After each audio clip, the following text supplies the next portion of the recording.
it's Megan, and in today's video, we're going to be doing something a little bit different. I was doing some spring cleaning in my craft room the other day, and I thought to myself, wow, some of this stuff I just never use. And you guys know I am all about saving money, so in today's video, I thought it would be fun to show you guys craft supplies that I regret buying. Now, just as a disclaimer, if you have any of these supplies and if you love them, that is super awesome, you do you. This is just my personal opinion / experience, and I always recommend trying stuff out for yourself and forming your own opinion. So with all that being said, let's just get into it. So the first art supply that I've literally always disliked is pastels. It doesn't matter if it's oil pastels or soft pastels, these are just not it. So let's start with oil pastels. The reason that I initially bought these was actually to make this DIY scratch art.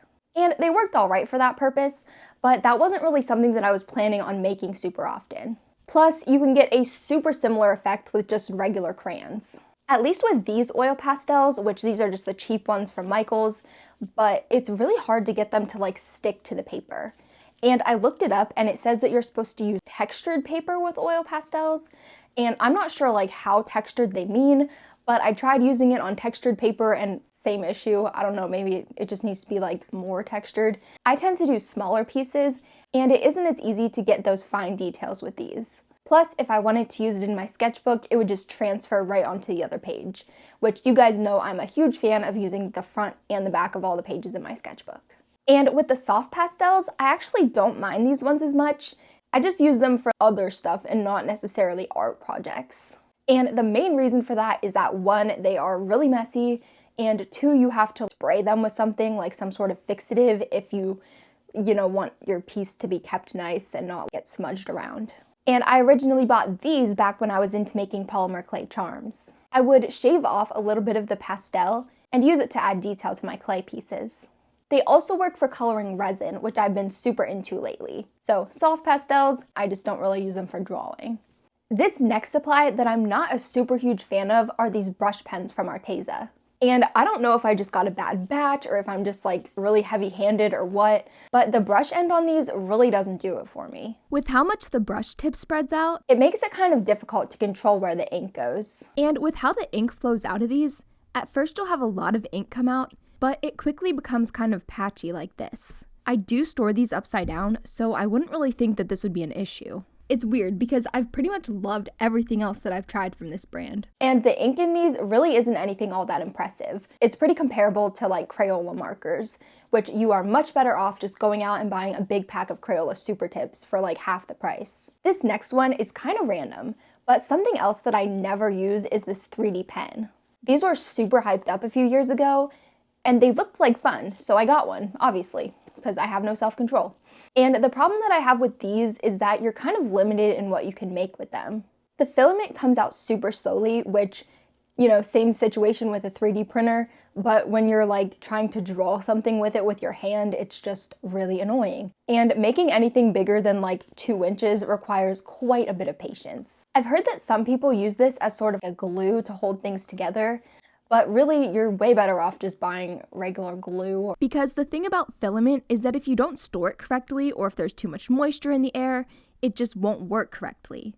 And you can fix this by getting a dehydrator to dry out your filament, but for the price of a dehydrator and the limitations of the pen, I personally don't really see it being worth it. Even though I wasn't super impressed with the 3D pen, I actually got a 3D printer last year. I love my 3D printer. There is definitely a learning curve, but this is seriously the coolest thing. And the best part about it is that once you've figured out what you're doing, it's a fairly passive hobby. Yes, you'll have issues once in a while, but usually I can just pick a model and then print while I'm doing something else. It has been super useful.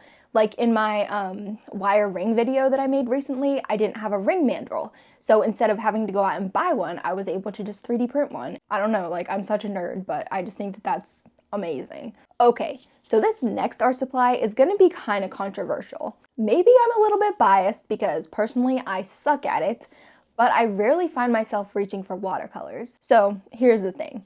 If you want to make anything that looks semi-decent, you're gonna need specific watercolor paper. Using it on regular sketchbook paper just won't cut it. Even the mixed media paper, it just does not look as good. And for someone like me who likes to do both art and crafts, and when I do art, it's usually mixed media, this really limits what I can do with it. On the mixed media paper, the pigment doesn't spread like it does on the watercolor paper. You can fix this by adding more watercolor, but it can be difficult to get the color that you want. Plus, the mixed media paper warps, especially if you add too much water. And that's not to say that I hate watercolor or anything. Like, obviously I still use it occasionally. It's just not something that I find myself reaching for. This next art supply that I never use is this render sketchbook. This one is different because there's nothing wrong with this sketchbook. It's really nice, the paper's super nice, it's great quality. The point of this sketchbook is that you can draw on both sides of the page with alcohol-based markers and the marker won't bleed through.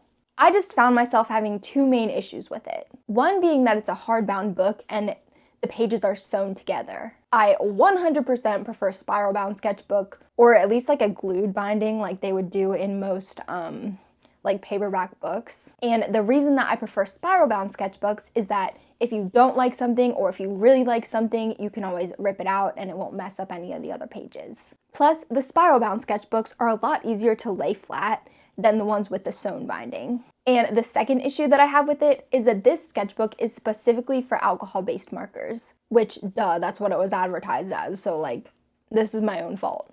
But like I said before, I really like doing more mixed media, and since the sketchbook was so expensive, I would always feel guilty wasting a page. I don't know, it's stupid because I bought the book, the money's gone, I already drew in it. But moral of the story, I definitely prefer the cheaper spiral-bound sketchbooks, like the ones from Canson or Arteza. Okay, so this next supply has literally been one of the most frustrating pieces of equipment that I have ever used. I got this Singer heavy-duty 4423 sewing machine 7 years ago. It's been a while. And, well, this thing is definitely not heavy duty. I think there must be something defective with how the bobbin is set up because it jams constantly with no rhyme or reason. It doesn't matter if you're doing two thin layers of cotton or something thicker like denim. It just jams whenever it wants to. I did so much research making sure that I had the thread tension and the stitch length right, making sure everything was threaded correctly, but unfortunately, the only way to fix it has seemed to be giving it to my dad and having him take it apart, which he's a busy guy.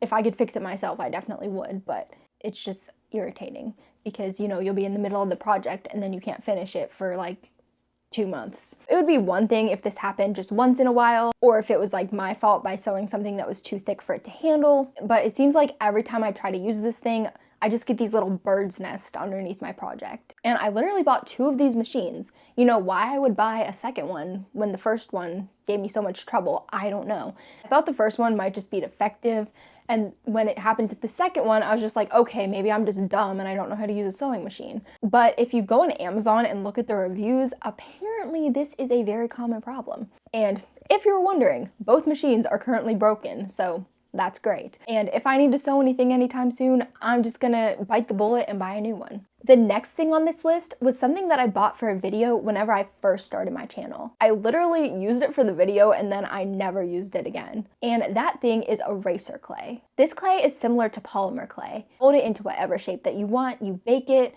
and then you have a cute little eraser. And the erasers, they surprisingly work. That's not the issue. The problem is that I'm not gonna spend my time making this cute little frog or I don't know, pig or whatever, and then just slowly behead him. No. I kind of feel the same way about the regular cute shaped erasers too. This is too cute to use, I'm not gonna use it. I mean, half of those don't even work anyways though, so I don't know. It's on one hand, yes, it's useful and it's good if you're using it, but on the other hand, it's just buy an eraser. Which, side note, my favorite erasers are these Pentel erasers. You can literally get them at Dollar Tree. They work super well and they are really cheap. The last supply on this list is something that I kind of just randomly thought of. I don't know why, but ever since I was little, I've always found those scented art supplies to be a big old freaking disappointment. Things like the Mr. Sketch markers or the newer Crayola Silly scent, they smell good whenever they're in the package, but then once you put it on the paper, it doesn't smell. I don't know, I always thought that was such a ripoff.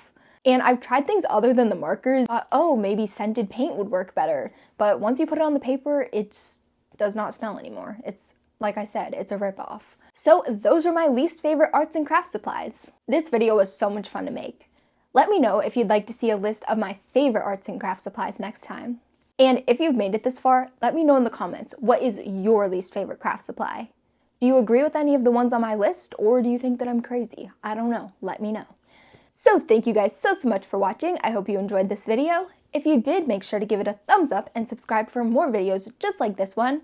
My merch, my website, and all my social media will be linked down below. I love you guys so much, and I will see you guys later. Bye!